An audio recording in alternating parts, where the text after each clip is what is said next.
Member family বাড়ে সাথে সাথে মানুষের যেন ঠিক আছে। আর কোনো মতে বিক্রি টিক্রি করবে না, কিন্তু আমি কিন্তু একদম কেস করে দেবো।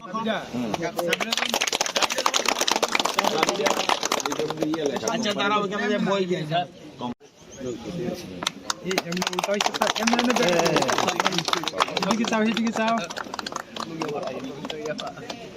কার দি স্যার চালিয়েছে একবার, স্যার চালিয়েছে লগের দিয়ে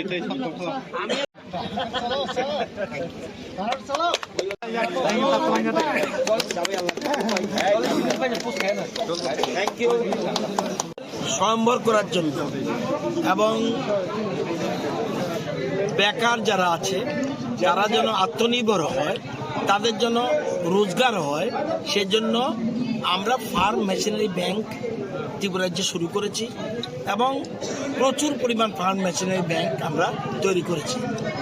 মোট 10 জনের একটা কমিটি থাকে, রেজিস্ট্রেশন করে, পরবর্তী সময় তাদেরকে আমরা 10 লক্ষ টাকার কৃষি যন্ত্রপাতি দিই, যাতে তারা এগুলি ব্যবহার করে ভাড়া দিয়ে তারা রোজগার করতে পারে।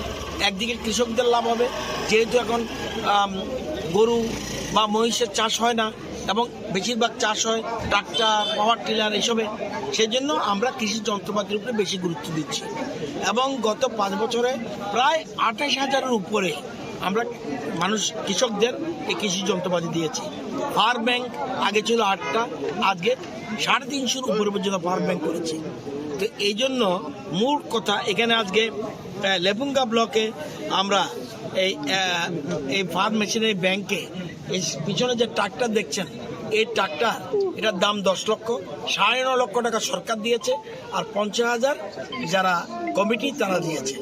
উদ্দেশ্য হলো এই 10 জন একদিকে তারা রোজগার করবে, পাশে কৃষকদের যাতে তারা চাষবাসে অসুবিধা না হয়, যেহেতু গরু মহিষ নেই কম, সেই জন্য এরা চাষ দিয়ে একদিকে ভাড়া নেবে, নিজের পায়ে দাঁড়াবে।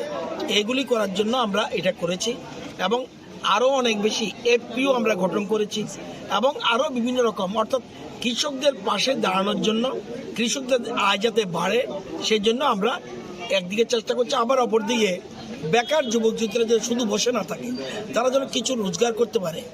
সেলফ হেল্প গ্রুপ যেমন রোজগার করছে, কৃষকদের মধ্যেও এই বেকারদের একটা যারা আছে তারা যাতে এটা দিয়ে কিছু রোজগার করতে পারে, এই জন্য আমরা ফার্ম মেশিনারি ব্যাংকে সাহায্য করি।